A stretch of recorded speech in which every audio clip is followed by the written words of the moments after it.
সংগঠন এবং ছাত্র সংগঠন লোকেরাও আছে বেশ। অতিরিক্ত ব্যস্ততায় আশরাফ শিকদারের পাঠানো লোকেশন বা মেসেজ কোনোটাই চোখে পড়েনি আদিলের। নতুন এমপি সেই সুবাদে কাজের প্রেশার বেশ কিছুটাই হাই। আজকাল দেশের কার্যকর সামনে, তারপর ভাবতে হয় বাইরের কার্যালয়। তাছাড়া এক্সট্রা পেইন দেওয়ার জন্য তো শিকদার কোম্পানি আছেই। জীবন মানেই প্যারা। হ্যাঁ, এমন বোরিং লাইফ এটা। আদিল চেয়ারে গা এলিয়ে দিয়ে শুয়ে আছে। তার যে বড্ড মাথা ব্যথা করছে। আদিল গা এলিয়ে দিতেই কিছুটা ঘুম এসে উদয় হলো চোখে। মিনিট পাঁচেক পর অল্প ঘুমের রেশ ভেসে আসতেই আদিল মুচকি হেসে উঠল। ইরার সাথে সেই প্রথম দিনের দেখা হওয়ার স্মৃতি স্পষ্ট পুরোটাই ভেসে আসছে। ঠিক যতটা ঘৃণা নিয়ে তাকে বিয়ে করেছিল বিয়ের আগে, এখনো ওই নারীর চোখে ঠিক ততটাই ঘৃণা দেখতে পাওয়া যায়। ভাবতেই আদিল দীর্ঘশ্বাস ফেলে। গতকালের কথা দ্রুত মনে পড়ে। কালকে রাতে প্রচন্ড রাগের ক্রোধে বউয়ের সাথে এমন বাজে আচরণ করাটা মোটেও ঠিক হয়নি। এরা এমনিতেই বেশ ছোট। তোমাকে ঠিক কতটা ভালোবাসি তুমি তা শত জনমেও বুঝবে না। শিকদার মহলের প্রতিটি লোক দাঁড়িয়ে আছে রিমঝিমদের বাসা থেকে বাড়িতে আসার পর কেউ কারো রুমে যায়নি, বরং দাঁড়িয়ে আছে কলিকে দেখছে। বিয়ের কথা শোনার পর থেকে সে যে কেঁদেই চলেছে মেয়েটি। আগে কান্নার প্রবণতা ছিল বেশ কম, আর এখন সেই কান্নার শব্দ প্রতিটি কোনায় কোনায় গিয়ে আছড়ে পড়ছে। আশরাফ শিকদার সহ বাড়ির প্রতিটি লোক তাকে বোঝাতে ব্যর্থ। সে এই মুহূর্তে বিয়ে করবে না, কিন্তু আদি শিকদার তো নাছোড়বান্দা, মেয়ের বিয়ে দিয়েই দিবেন। কোলে কান্না করতে করতেই বলল, আমি এখনই বিয়ে করব না, আমি পড়াশোনা করব। প্লিজ বড় আপু, আম্মু আমার আব্বুকে একটু বোঝাও না। তোমরা বললে আব্বু ঠিক শুনবে। কলি কাঁদছে তো কাঁদছি, সেই সাথে মায়মুনা শিকদার তো অনবরত কেঁদেই চলেছে। তার স্বামীকে এই মুহূর্তে কি বলা ঠিক হবে তিনি জানেন না। ওনার স্বামী এক কথার মানুষ। এই মুহূর্তে কলির বিয়ে না করার ঘোর আপত্তিটাকেও তিনি অন্য কিছু ভেবে বসবেন। তখন এই মেয়ের কোনো উপায় থাকবে না। আদি শিকদার শক্ত হয়ে বসে আছেন সোফায়। এই মুহূর্তে তিনি রাগে ফুলে উঠছেন। আশরাফ শিকদার কলিকে মানানোর জন্য বেশ স্বাভাবিকভাবেই বললেন, এখনই তো বিয়ে হচ্ছে না আম্মু, শুধু এঙ্গেজমেন্ট করে রাখা হবে। কলি আশরাফ শিকদারের কথাই আবারও শক্ত করে কেঁদে উঠল। এদের কে বোঝাবে? বিয়েটা আমি করতে চাই না। আমি যে ওই মানুষটাকে বড্ড ভালোবাসি। আমি কখনো কারো প্রেমে পড়িনি। প্রেমে পড়া অনুভূতি সত্যি আমার জানা ছিল না। আমি শিকদার বাড়ির মেয়ে বলে ভয়ে কেউ ফ্রেন্ডশিপ করতে চাইতো না। আর রিলেশন, সেটা তো হাস্যকর। আমি ঠিক জানি না কিভাবে আপনার প্রেমে পড়লাম, আপনাকে ভালোবাসলাম। কেন দাঁড়িয়ে আছেন দরজার এক পাশে চুপ করে? বলেন না আমাকে ভালোবাসেন। প্লিজ আমাকে নিয়ে চলুন আপনার সাথে। আমি আপনার বউ হতে চাই, আপনার সাথে সংসার করতে চাই, ছোট একটা সংসার সাজাতে চাই আপনার সাথে।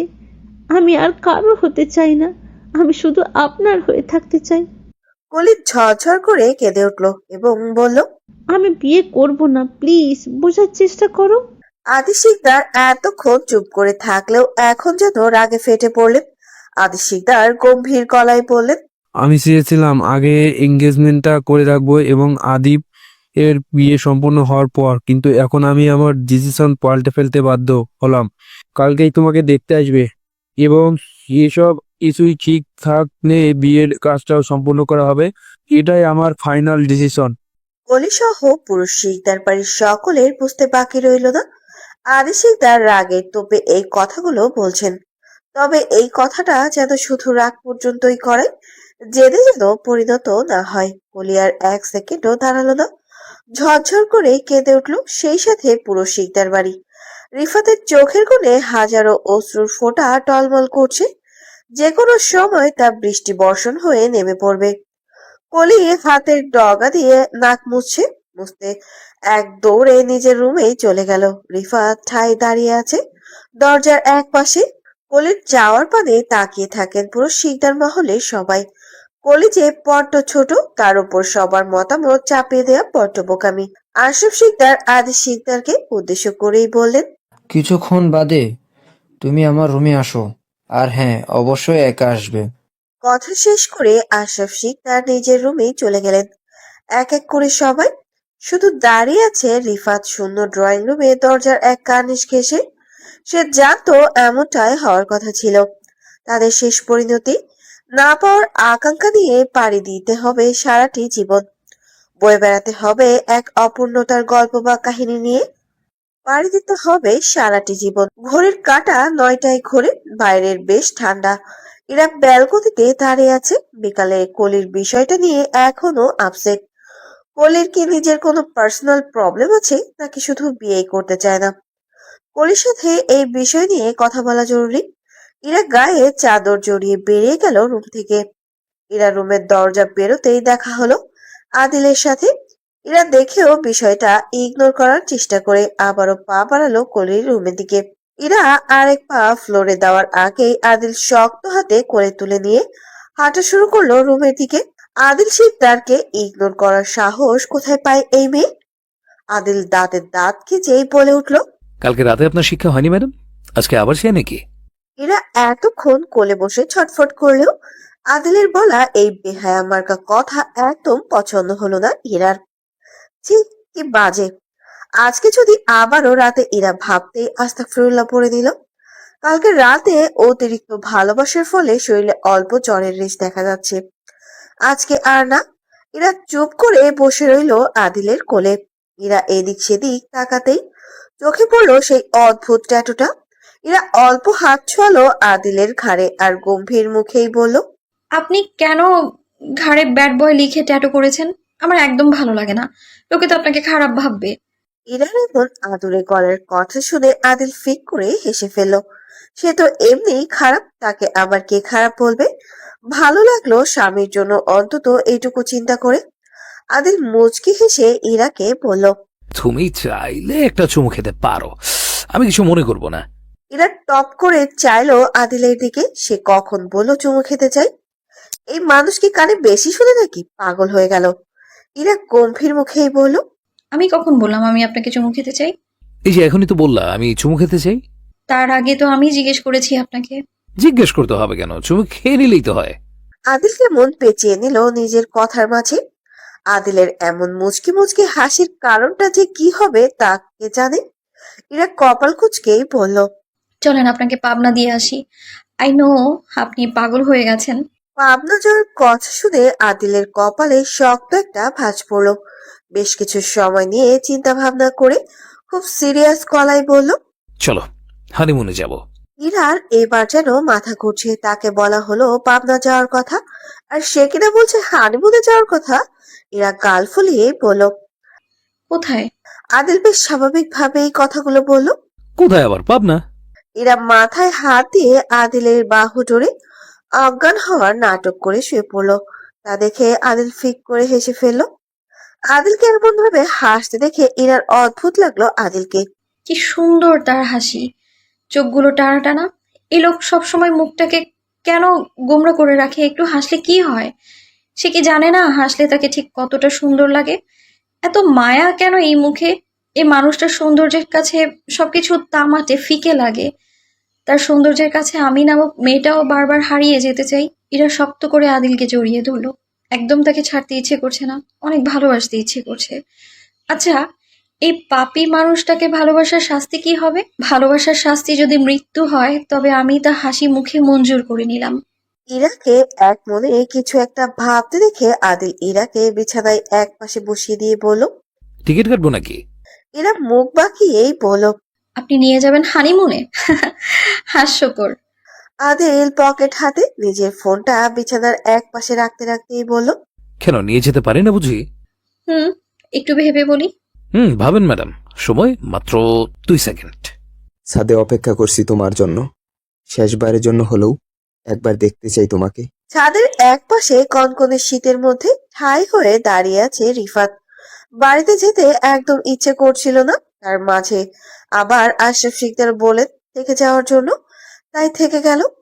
কোলের রুমের দরজা আটকে হাঁটু ভেঙে বসে ছড়ছড় করেই কাঁদছে। তবে কান্নার কারণ, তার মন খারাপের কারণ শুধু মাত্রই তার পাষাণ্ড বাবা। সে কি একবার চাইলে ভেবে দেখতে পারতো না? আর জিদের ফলে যে তার মেয়েকে সারা জীবন কষ্ট পেতে হবে সে খেয়াল কি তার আছে? বাবারা নাকি মেয়েদের বড্ড আপন হয়, তাহলে আমার বাবা নিষ্ঠুর কেন? আমি মরে যাব আব্বু, তবুও অন্য কাউকে বিয়ে করব না। আমার জীবনে সুখের প্রয়োজন নেই, শুধু ভালো থাকা নামক রিফাতকে চাই। কেন বুঝছিলেন না আপনি রিফাত? আমার এই অবুঝ ভালোবাসা, আমাকে কি আপনি আপন করে নিতে পারতেন না? কেন স্বার্থপর হলেন? আমি অপূর্ণতা চাই না, আমি শুধু আপনাকে চাই। কলি মনে মনে কথাগুলো শেষ করে ঠুকরে কেঁদে ঝরঝর করে কেঁদে উঠল। অন্যদিকে রিফাত কোনো রেসপন্স পাচ্ছে না বিধায় আবার মেসেজ পাঠালো। আমি ঠান্ডায় জমে যাচ্ছি, তুমি আগুন হয়ে আমার জীবনে এসো। বারবার মেসেজ আসায় কলি এবার ফ্লোর থেকে উঠে ফোনের কাছে গেল। রিমঝিমদের বাসার থেকে আসার পর কলি রুমের দরজা আটকে ছিল।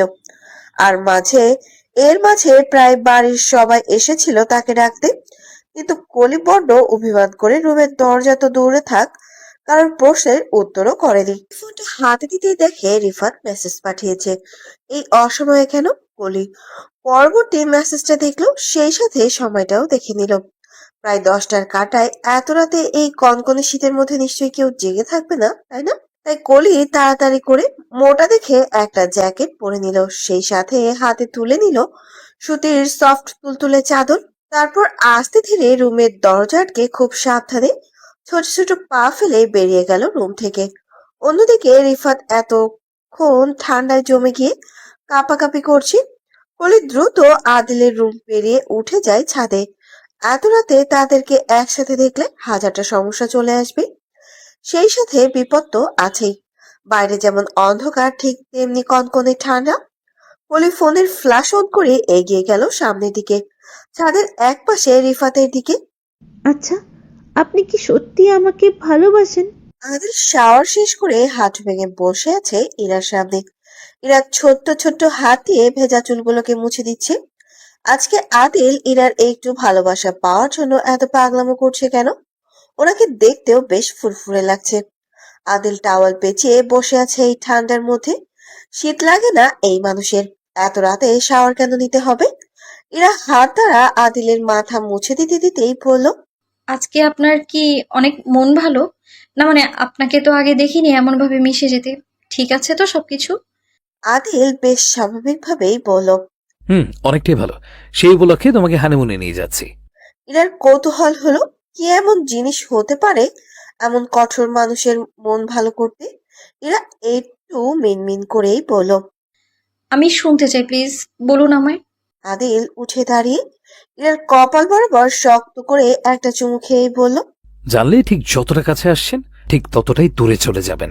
ইরা কপাল কুঁচকে বলল, যদি এমনটাই হয় তাহলে আমি কখনোই যাব না আপনার সাথে হানিমুন টানিমুনে। তোমাকে নিয়ে যাওয়ার রেসপন্সিবিলিটি শুধুই আমার, মিসেস ইরা দিল শিকদার। বললেই হলো আমি যাব না আপনার সাথে। হ্যাঁ, আমি জোর করে নিয়ে যাব। আমি চিৎকার করব, লোকজন জড়ো করব। আই নো তুমি এসব কিছুই করবে না, বিকজ ইউ লাভ মি। মোটেও আমি আপনাকে ভালোবাসি না। ওকে, তাহলে আমার চোখের দিকে তাকিয়ে বলো রাইট নাও। পরে বলবো, এখন আমি ঘুমোবো। নাটক করা বন্ধ করে কাছে আসো, আদর করি। আমি যাব আপনার কাছে, নো ওয়ে। হ্যাঁ, তাহলে আমি আসি তোমার কাছে। ইরা কপাল কুঁচকে বলল। আমি তো ক্লোজ আপ দিয়ে ব্রাশ করিনি, তাহলে আপনি আমার কাছে আসছেন কেন? আদিল ইরার এমন কথা শুনে ফিক করে হেসে ফেললো না চাইতেও। বউয়ের কাছে আসার জন্য ক্লোজ আপ লাগে না? ক্লোজ আপ লাগে না রে পাগলি। আদিল হাসতে হাসতে এই কুপকাত আবার কোন রকম বলল। বড্ড হাসিয়েছ, এই জন্য আজ তোমার ছুটি। তবে কালকে যদি এমনটা করো ডাবল পানিশমেন্ট পেতে হবে তোমাকে, আন্ডারস্ট্যান্ড? ইরা আদিলের মুখে ছুটির কথা শুনে খিলখিল করে হেসে উঠল, আর ভাবলো প্রতিদিন এমন ভাবে আদিলকে খুশি করে রাখবে। ইরার ভাবনার মাঝে আদিল ইরার ঠোঁটে শব্দ করে চুমু খেয়ে উঠল। ইরা বুঝতেই পারলো না ঠিক কি হলো। আদিলকে ছাড়ানোর চেষ্টা করেই বলল। এটা কি হলো? আপনি যে বলেন ছুটি। আদিল কপালে আর একটা চুমু খেয়েই বলল। না, আজ ছুটি দেওয়া যাবে না, বড্ড আদর করতে ইচ্ছে করছে। ইরা বড্ড অভিমান নিয়েই বলল। না, এটা ঠিক না। কথা দিয়ে কথা রাখতে হয়, আর না রাখতে পারলে জীবনে কুকুর হয়ে জন্ম নেই। এখন আপনি কি কুকুর হতে চাইছেন? আদিল শক্ত হাতে ইরাকে ঘুরিয়ে নিজের কাছে টেনেই বলল। মনে পড়ছে না ঠিক কখন কথা দিয়েছিলাম আপনাকে। আপাতত আদর করি, যখন মনে পড়বে তখন না হয় ছেড়ে দেবো আপনাকে ম্যাডাম।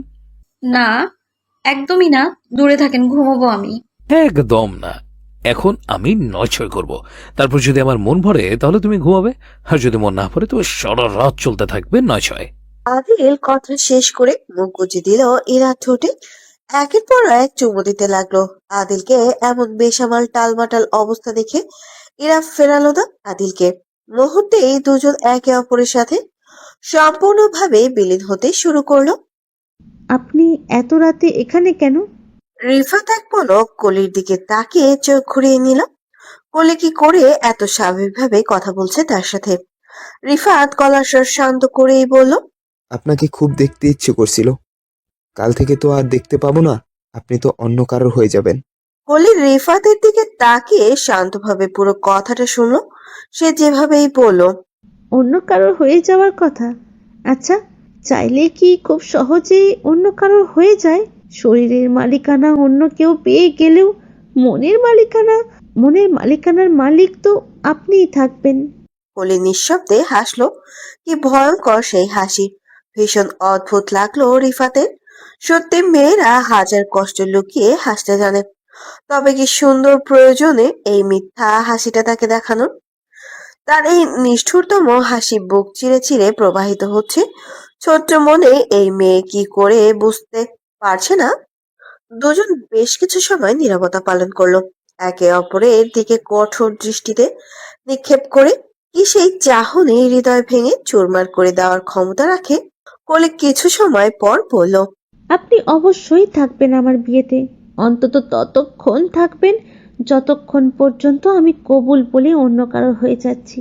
রিফাত অসহায় কণ্ঠে বলল। কোন অপরাধের শাস্তি দিচ্ছ আমাকে? কলি অল্প হেসেই বলল, যদি বলি আমাকে ভালো না বাসার শাস্তি। ভালোবেসেই বা কি হতো? দিন শেষে আমাকে একা রেখে তুমি তো অন্য কারোরই হয়ে যেতে। কেন ভালোবাসলেন না আমাকে? কে বলে আমি তোমাকে ভালোবাসি না? বড্ড ভালোবাসি তোমাকে। আমার অপ্রকাশিত ভালোবাসার সন্ধান তুমি কোনো দিনও খুঁজে পাবে না। তোমাকে হারানোর তীব্র যন্ত্রণা নিয়ে বাঁচতে হবে সারাটি জীবন। রিফাত চোখের কোণের অল্প পানি মুছে নিয়ে মনে মনেই বলল, আমি কখনোই তোমাকে অন্য পুরুষের পাশে সহ্য করতে পারবো না। বরং তোমার থেকে খুব গোপনে সরে আসবো, তবুও তোমাকে বুঝতে দিব না। রিফাত চোখ সরিয়ে নিল কলির দিক থেকে। এই খুটখুটে অন্ধকারের মাঝেও চোখগুলো কেমন জল করছে। কেন এই চোখের এই চাওয়া পাওয়া, কেন দৃষ্টিতে এত পাওয়ার আকাঙ্ক্ষা? সব ভুলে গিয়ে নতুন করে বাঁচতে শিখো। রিফাতকে এক পরে কিছু একটা ভাবতে দেখে কলি বলল, কি এত ভাবছেন? আমাকে কি শাড়ি পরে বউ সাজলে সুন্দর লাগবে এটা ভাবছেন? মুহূর্তে রিফাতের বুকটা ছটফটিয়ে উঠল। কলি কেন তাকে বারবার কথার আঘাত করছে। তুমি যতটা ব্যাকুলতা নিয়ে আমাকে ভালোবেসেছো, আমিও ঠিক তেমনই। তুমি মেয়ে, তাই স্পষ্টবাদী ডিরেক্ট বলে দিতে পেরেছ। তবে আমি পুরুষ, চাইলেও সবকিছু প্রকাশ করতে পারি না। রিফাত বাঁকা হেসে একরাশ অভিমান নিয়ে ভাঙা ভাঙা গলায় গাইল, লাল শাড়ি পরিয়া কন্যা রক্ত আলতা পায়, আমার চোখে জল মিশাইয়া নিলানা বিদায়। তুমি ফিরাও চাইলা না, একবার চইলা গেলা। শিকদার মহলের পুরো বাড়িটা খুব সুন্দর করে সাজানো হচ্ছে। আদি শিকদার কড়া নজরে সবকিছু ঠিকঠাক আছে কিনা সেটা দেখছেন। তাকে অনেকবার বোঝানো হয়েছিল উল্টাপাল্টা জিদ না দেখানোর জন্য, কিন্তু তিনি বিয়ের বিষয়টা নিয়ে খুব বেশি সিরিয়াস হয়ে গিয়েছেন। মেয়ের বিয়ে দিয়ে ছাড়বেন। আদি শিকদার রাতে সবকিছু লিস্ট রেডি করে রেখেছিলেন। আপাতত সেই সব বাজার করতে রিফাত এবং আদিব এবং ঈশান গিয়েছেন। আজকে শিকদার পরিবারের সবাই বাড়িতে আছে। কেউ নিজেদের প্রয়োজন ব্যতীত বের হয়নি বাড়ি থেকে। আশরাফ শিকদার সকাল থেকেই মেজাজ হারিয়ে বসে আছেন। সবার কথা একটাই, এই মেয়েকে এখনই বিয়ে দিতে হবে কেন? আগে পড়াশোনা শেষ করুক, তারপর না হয় ভেবে দেখা যাবে বিয়ের বিষয়টা। অহনা শিকদার সবার জন্য খাবার রেডি করছিলেন। মাইমুনা শিকদার কাল থেকে কেঁদে চলেছেন। তিনি একবার যে কলির সামনে গিয়ে দাঁড়াবেন তাতেও সাহস পাচ্ছেন না। তিনি খুব করে প্রিয়াসকে মিস করছেন। হয়তো আজ প্রিয়াস থাকলে কেউ জোর করে তার মেয়েটিকে বিয়ে দিতে পারত না। ছেলে নামক বটগাছটাকে খুব মিস করছেন মাইমুনা শিকদার। সময় 10টার কাটাই। সবাই নিয়ম করে খাবার। হ্যালো বন্ধুরা, পরবর্তী পার্ট খুব তাড়াতাড়ি আসবে, তো সবাই অপেক্ষায় থাকো। আর চ্যানেলটি যারা এখনো সাবস্ক্রাইব করনি তারা পরবর্তী পার্ট দেখার জন্য চ্যানেলটি সাবস্ক্রাইব করে রেখো। ধন্যবাদ সবাইকে, আমাদের সাথেই থেকো।